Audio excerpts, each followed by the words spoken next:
Hello everyone, welcome to Unacademy. तो जितने student gate और ईएससी की तैयारी चालू कर चुके हैं उन्हें एक ही समस्या आ रही है। सर, नॉन कोर सब्जेक्ट तो बन जा रहे हैं, मगर जैसे ही हम कोर सब्जेक्ट देख रहे हैं, मशीन्स हो गया, पावर सिस्टम हो गया, पावर इलेक्ट्रॉनिक्स हो गया, तो उसको देख के हमें लगता है कि सर ये कैसे होगा, इसका क्या कारण है, क्यों हमें लगता है कि कोर सब्जेक्ट टफ है, या कि ये कैसे बनेगा, एग्जाम में अगर इसका क्वेश्चन आएगा तो इतने बड़े बड़े क्वेश्चन हम कैसे सॉल्व करेंगे, इसका क्या कारण है और इसका क्या सॉल्यूशन है, दोनों ही हम इस सेशन में देखने वाले हैं। ठीक है, तो अगर हम बात करें सबसे पहले कि कोर सब्जेक्ट से डर लगता क्यों है स्टूडेंट को। Weak foundation knowledge from college. जब हम कॉलेज में पढ़ते हैं तो वहीं अपने बेसिक्स को वीक कर लेते हैं। कोई फंडामेंटल हम पढ़ते हैं, कोई बेसिक पढ़ते हैं, मगर उसको अच्छे से क्लियर नहीं करते हैं। बस एग्जाम निकालने के लिए हम सेमेस्टर पढ़ते रहते हैं। और ऐसा पढ़ने पे कई बार सेमेस्टर में ये भी होता है कि यार थ्योरी पढ़ के हम चले जाते हैं, न्यूमेरिकल नहीं लगाते हैं, उससे भी हमारा एग्जाम निकल जाता है। तो इस टाइप की मेंटेलिटी और इस टाइप की प्रैक्टिस के कारण स्टूडेंट के साथ दिक्कत ये होती है कि न्यूमेरिकल में वो हो जाता है वीक। वो थ्योरी थ्योरी पढ़ के सेमेस्टर निकालता रहता है, और न्यूमेरिकल्स में जिसमें बेसिक और फंडामेंटल की इंपॉर्टेंस होती है वो सब स्किप करते हुए वो आगे बढ़ जाता है। तो 4 साल में तो किया ही नहीं होता है।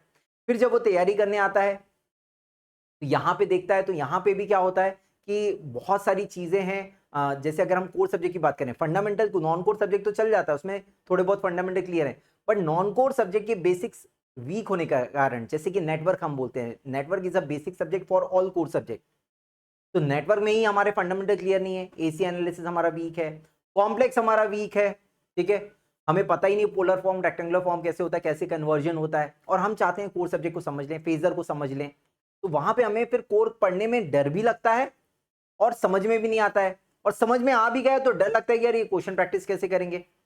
ठीक है, intimidation by the technical terms. ऐसे टर्म्स आ जाते हैं कि सुना ही नहीं। अब बोल रहे हैं कि एक मोटर है जो कि 50 किलोवाट की है, मगर पता नहीं है 50 किलोवाट कौन सा पावर है सर। ये रेटेड पावर आउटपुट है, इनपुट पावर है, हाफ पावर, कौन सा पावर है ये।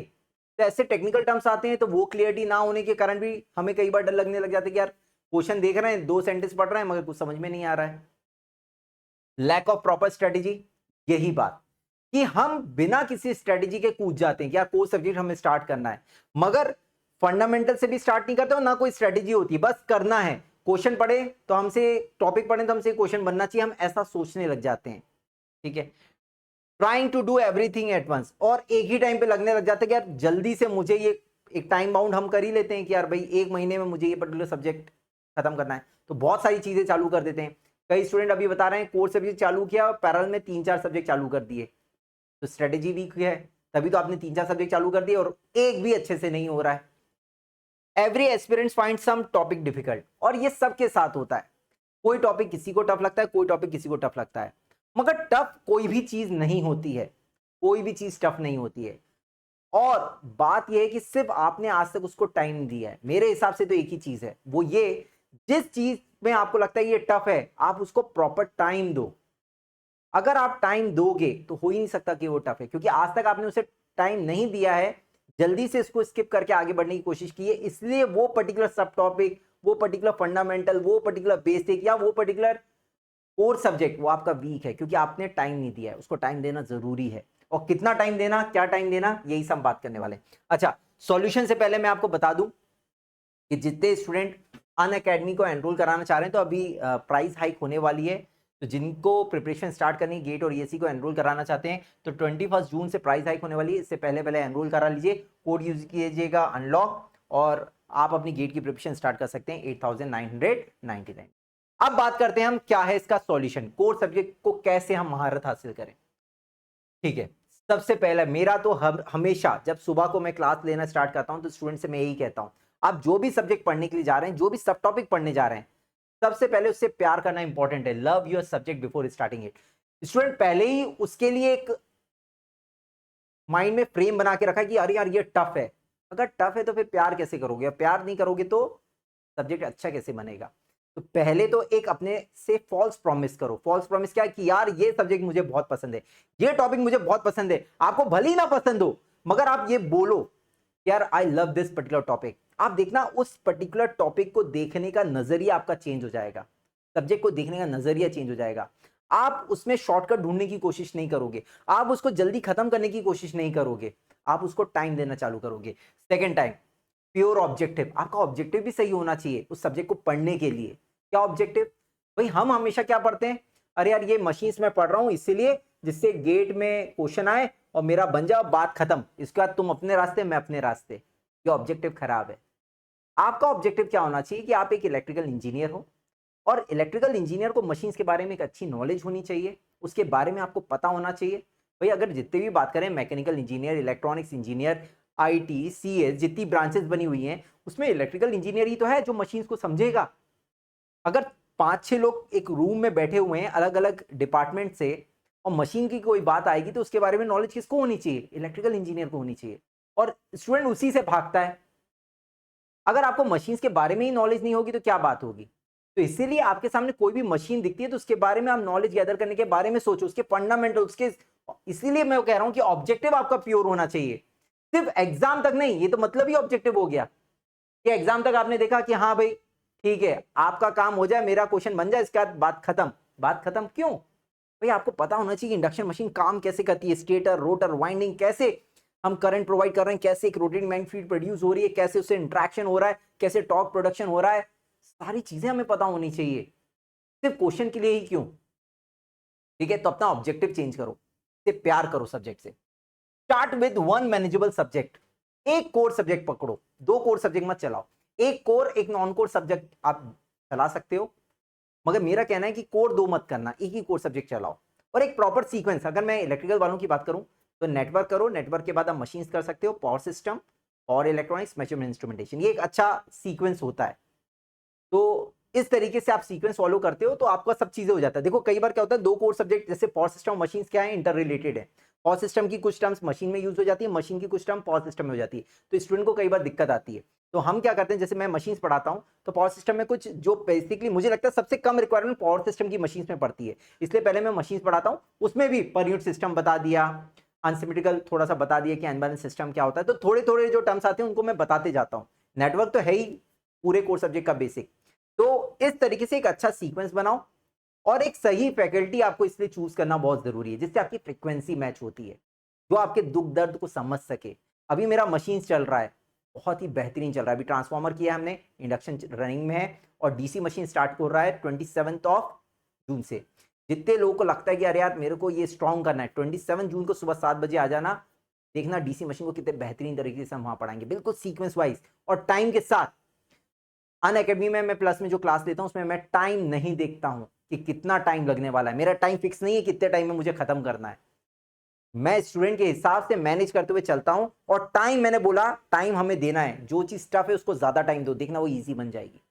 और हमारे जितने भी स्टूडेंट हैं जिन्होंने मशीन्स मेरे से पढ़ा है, आप उनसे फीडबैक ले सकते हैं कैसा मशीन पढ़ाया जाता है, और जितना टाइम आप मेरे साथ देते हो उतना ही कम टाइम आपको एक्स्ट्रा में देना पड़ता है। तो टाइम ज्यादा लग रहा है इसका मतलब ये मत सोचो कि अरे यार ये फैकल्टी ने इतने टाइम में पढ़ाया, मयंक सर तो 200 घंटों में पढ़ा रहे हैं तो टाइम ज्यादा लग रहा है। टाइम ज्यादा नहीं लग रहा है, 200 के अलावा आपको टाइम कम देना पड़ेगा, वो टाइम ऑन एन एवरेज बराबर हो जाएगा।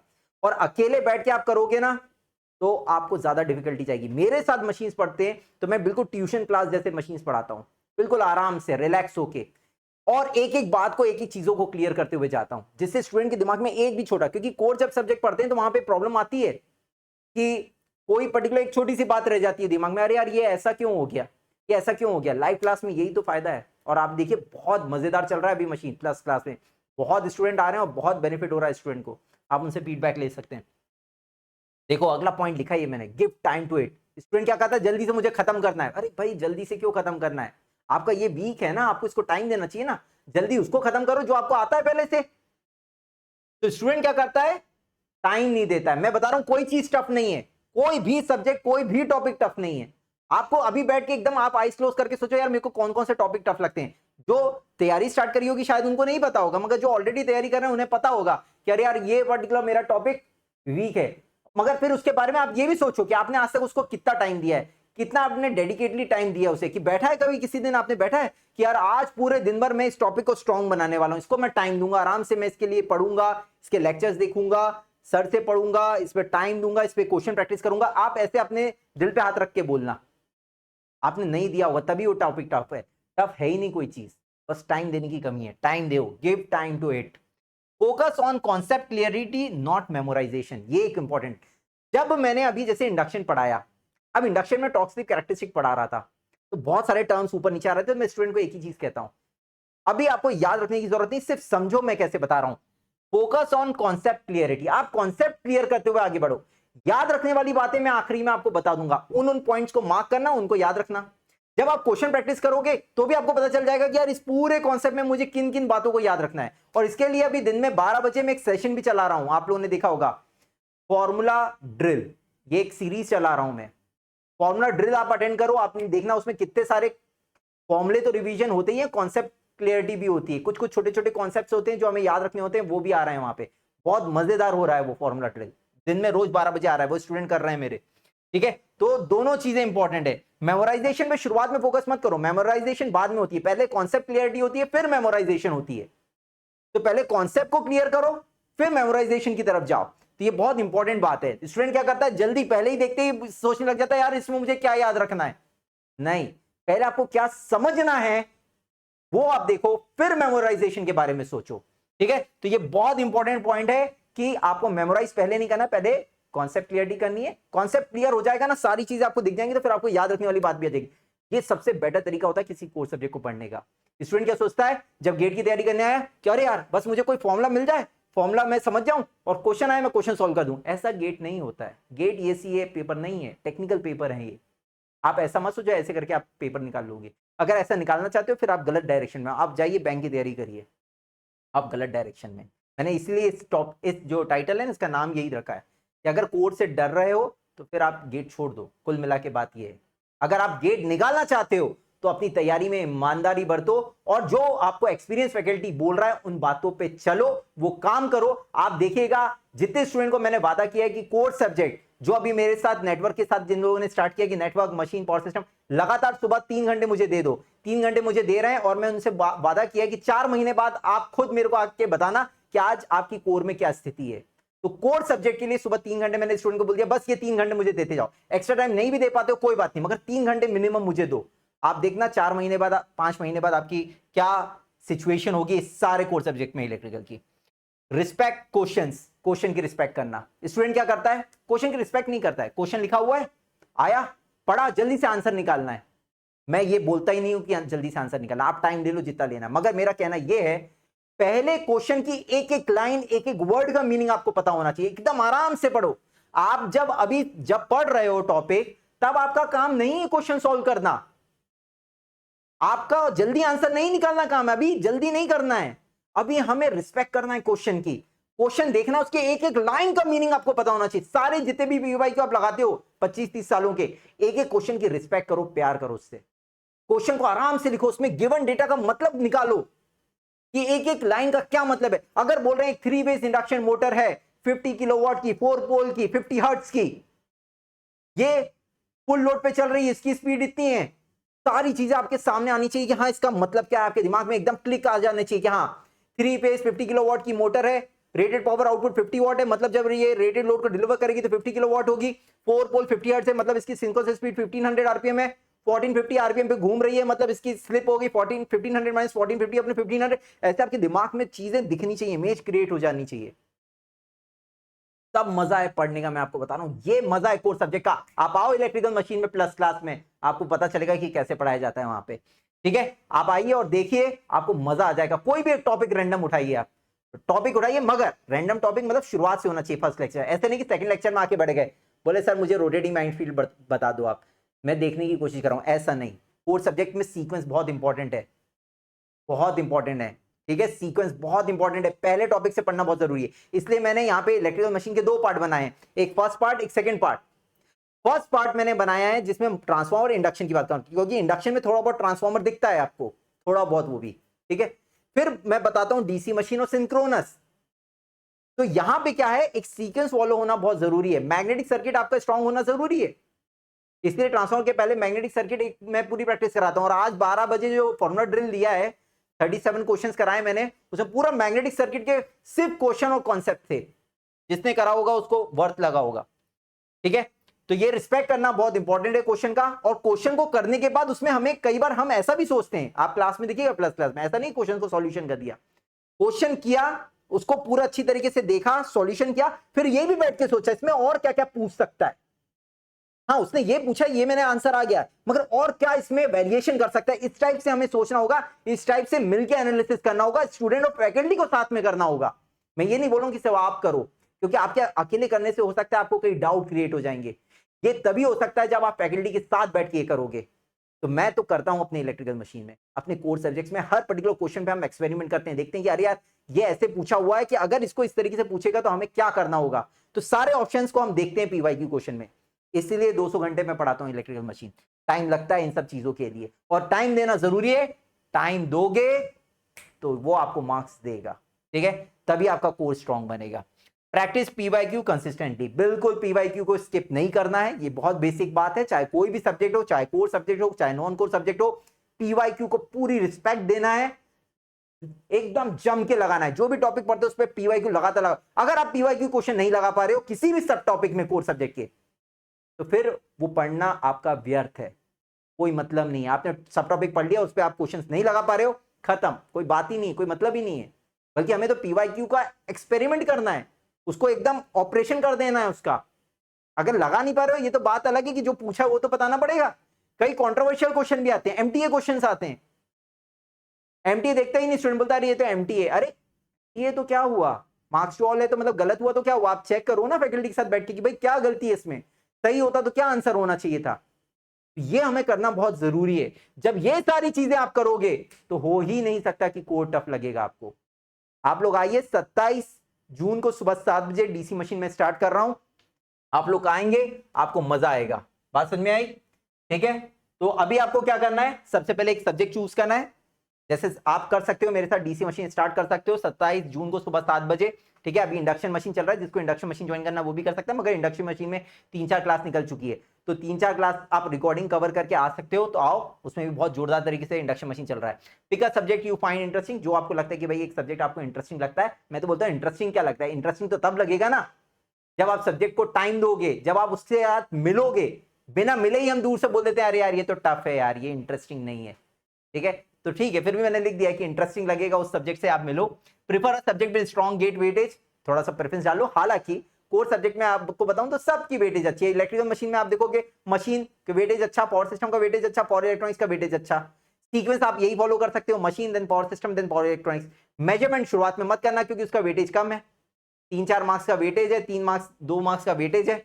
हालांकि उसका सिलेबस भी कम है। मैं जब पढ़ाऊंगा मेजरमेंट तो मैं आपको बताऊंगा कि उसमें कितनी मेहनत करनी है, क्या पढ़नी है, कैसे पढ़नी है, तो वो सब भी मैं बताता हूं। तो अगर 200 घंटे में मशीन पढ़ाता हूं तो मेजरमेंट से 40-50 घंटे ही पढ़ाता हूं। तो जितना जिस चीज को रिक्वायरमेंट है उतनी मेहनत में करवाता हूं। हाँ, मगर जितनी मेहनत करवाऊंगा उससे आपके दोनों चीज। अच्छा, कोर सब्जेक्ट पढ़ने का एक और फायदा भी है, अभी मैंने स्टूडेंट्स को बताया। स्टूडेंट क्या सोचता है, कोर सब्जेक्ट मतलब सर मशीन पढ़ रहा हूं तो मेरा फोकस बस गेट में 9 मार्क्स का है, 10 मार्क्स का है या 11 मार्क्स का है। 10-11 मार्क्स का हम बोल सकते हैं मशीन आता है। तो स्टूडेंट बोलता है कि अरे सर ये मशीन तो मैं सिर्फ 10-11 मार्क्स के लिए कर रहा हूं। गलत, आपका 10-11 मार्क्स का वेटेज नहीं है, ये 15 से 20 मार्क्स का है। क्यों बोले, ये कैसे सर? ये ऐसे है कि जब आप मशीन पढ़ते हो तो वहां पे आप नेटवर्क भी पढ़ते हो और मैथमेटिक्स के फंडामेंटल पढ़ते हो, नेटवर्क के फंडामेंटल पढ़ते हो, मेजरमेंट के फंडामेंटल पढ़ते हो। और जब आप इनके फंडामेंटल पढ़ते हो तो वो फंडामेंटल से मशीन्स के क्वेश्चन में काम नहीं आने वाले हैं, वो पावर सिस्टम में भी काम आएगा, वो नेटवर्क में भी काम आएगा, मेजरमेंट में भी काम आएगा। तो एक्स्ट्रा 5-10 नंबर की आप तैयारी कर रहे हो, आप ये मत सोचो कि सिर्फ मशीन्स पढ़ रहे हो। तो जब आप कोर सब्जेक्ट पढ़ते हैं तो आपके फंडामेंटल्स सारे इंप्रूव होते हैं। और आप गेट में कई बार ऐसे क्वेश्चन देखिएगा जहां पे नेटवर्क का एक कॉन्सेप्ट दिया जाता है, मशीन का एक कॉन्सेप्ट दिया जाता है, मेजरमेंट का एक कॉन्सेप्ट दिया जाता है, तीनों को मिला के क्वेश्चन पूछा जाता है। अब मुझे बताओ, अगर आपको सिर्फ नेटवर्क और मेजरमेंट आता होगा, मशीन का वो फंडामेंटल कॉन्सेप्ट नहीं पता होगा, तो आप वो क्वेश्चन कैसे सॉल्व करोगे? इसीलिए कोर सब्जेक्ट करना बहुत इंपॉर्टेंट है। और कोई भी कोर सब्जेक्ट स्किप करना ही नहीं। क्या मैं बोल रहा हूं, कोर या नॉन कोर कोई भी स्किप नहीं करना है। आपको हर पर्टिकुलर सब्जेक्ट 100% सिलेबस का एम बनाना है। 100% सिलेबस का एम बनाओ। 25 से 30 सालों का पीवाईक्यू क्वेश्चन को 2 से 3 बार सॉल्व करो, 60-70 नंबर कहीं नहीं गए, कहीं नहीं गए, कहीं नहीं गए। Begin with the topic you had some background in, ठीक है। ऐसा टॉपिक स्टार्ट करो जिसमें बैकग्राउंड हो। मतलब फॉर एग्जांपल मैं मशीन बोलूंगा कि मशीन से पहले आपने नेटवर्क पढ़ा होगा, तो नेटवर्क के फंडामेंटल्स को यूज करके करो। अपने फैकल्टी को ट्रस्ट करो, जिससे आप पढ़ रहे हो, जिससे आपकी फ्रीक्वेंसी मैच हो रही है, उससे पढ़ो, उसकी बातों को ट्रस्ट करो, वो जो बोल रहा है वो मानो और वो करो। हो ही नहीं सकता कि कोई गड़बड़ होगी, ठीक है। तो टफ सब्जेक्ट सबके लिए टफ होता है, पर कुछ लोग उसे जीत लेते हैं, ठीक है। तो मोटिवेशन बूस्टर यही है कि भाई टफ, मेरे हिसाब से तो कोई टफ है ही नहीं। ठीक है, सबको लगने दो टफ, हमें तो सबसे पसंद है। ऐसा पढ़ के आप सब्जेक्ट पढ़ो, देखिएगा आपको मजा आएगा। सब्जेक्ट के लिए नेगेटिव फीलिंग पहले से मत रखो, पहले ही बोल दो सारे सब्जेक्ट इंटरेस्टिंग है। जो इंटरेस्टिंग नहीं लग रहा है मतलब मैंने उसको टाइम नहीं दिया है, मैं उसको टाइम दूंगा, आराम से बैठूंगा, उसको लेके बैठूंगा। सही गाइडेंस की बस आपको जरूरत होती है, आपको सही फैकल्टी ढूंढना होगा जो आपका टाइम रिडक्शन करेगा। बिल्कुल टाइम रिड्यूस करता है फैकल्टी, क्योंकि आप फैकल्टी के साथ जब आप बैठते हो, उसके साथ पढ़ते हो, तो आपका टाइम बचता है बहुत सारी छोटी छोटी बातों के लिए। ठीक है, तो सही फैकल्टी जिससे आपकी फ्रीक्वेंसी मैच होती है उसके साथ आप करें। तो यहाँ पे आप देख सकते हैं, देखिए मैं डीसी मशीन स्टार्ट कर रहा हूं 27 जून से। ठीक है, डेली 3 आवर्स क्लासेस रहेंगी, सुबह 7 से 10 क्लास रहेगी, मंडे टू सैटरडे क्लास रहती है, वीकली टेस्ट रहता है। 30 इयर्स गेट पीवाईक्यू मैं क्लास में ही सॉल्व कराता हूं, डेली रिवीजन कराता हूं। सुबह क्लास स्टार्ट होते समय आप देखिएगा, मेरी आदत है सुबह आके रिवीजन जरूर होता है। ठीक है, और रिवीजन के लिए अभी फॉर्मूला ड्रिल भी चला रहा हूं, क्योंकि मैं स्टूडेंट का ध्यान रख रहा हूं। मुझे पता है कि स्टूडेंट को ये बहुत बड़ी दिक्कत है, पढ़ तो वो लेता है मगर सर उसमें छोटी छोटी बातों को कैसे हम ध्यान रखें, तो उसके लिए 300 प्लस क्वेश्चन प्रैक्टिस क्लास में भयंकर। अगर 200 घंटे में आपको मशीन पढ़ा रहा हूं तो 80 से 100 घंटे ही कॉन्सेप्ट होंगे, 100 से 120 घंटे तो आपके क्वेश्चन प्रैक्टिस होने वाले हैं। क्वेश्चन पे बेहतरीन तरीके से टाइम देते हैं। ठीक है, तो आप मयंक 45 कोड यूज कर सकते हैं। जिन लोगों ने अभी तक एनरोल नहीं करा है, जो ऑलरेडी अनअकैडमी में एनरोल्ड है उनके लिए कोई दिक्कत नहीं, वो लोग आ सकते हैं 27 जून को सुबह 7 बजे। जो लोग एनरोल नहीं है वो एनरोल करा सकते हैं, और आपको पता है 21 जून से आपके प्राइस हाइक होने वाली है, तो उससे पहले एनरोल करा लीजिए। अगर एनरोल कराने का प्लान है तो एनरोल करा के आप मेरे साथ मिल सकते हैं 27 जून को सुबह 7 बजे। ठीक है, ठीक है। इसके अलावा अगर मैं बात करूं तो उड़ान बैच इसरो के लिए है। ठीक है, जिसमें आप मयंक 45 कोड यूज कर सकते हैं, 3999 में आपको मिल जाएगा। ठीक है, उड़ान बैच इसरो के लिए स्टार्ट हो चुका है 6 जून से। नक्षत्र बैच है ईएससी प्रीलिम्स के लिए, डबल के हमने स्टार्ट किया है 27 जून से हम स्टार्ट कर रहे हैं इसे। ठीक है, चल वहीं विजय पथ बैच की बात करें, विजय पथ बैच आपका स्टार्ट हो चुका है 13 जून से। अगर आपका टारगेट है गेट और ईएससी 2026 डबल का। जुनून बैच है गेट और ईएससी 2027 का, जिनका टारगेट है डबल के लिए, तो ज्वाइन कर सकते हैं। 13 जून से स्टार्ट हो रहा है। एयरपोर्ट अथॉरिटी एटीसी के लिए ऑलरेडी बैच लॉन्च हो चुका है 3999 में। तो भी आप एनरोलमेंट करेंगे उसके साथ हमारी टेस्ट सीरीज फ्री मिलती है। ये सारे टेस्ट हैं 2645। हमारे पास जब आप एनरोल कराते हैं तो 2 टाइप के सब्सक्रिप्शन होते हैं, प्लस सब्सक्रिप्शन और आइकॉनिक सब्सक्रिप्शन। प्लस सब्सक्रिप्शन में आपको सारी चीजें मिलती हैं, India top educator, live dot solving, structure courses, सब कुछ।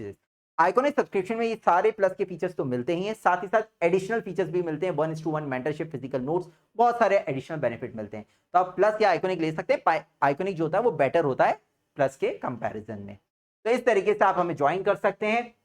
ठीक है, और अगर आपको लगता है कोर्स सब्जेक्ट टफ है तो कुछ नहीं, आप मुझे सुबह 3 घंटे आके टाइम दो, वो टफ को मैं इजी बनाऊंगा। बस आपको मुझे टाइम देना है, कोर्स सब्जेक्ट में आपको दूंगा। थैंक यू सो मच, मिलते हैं।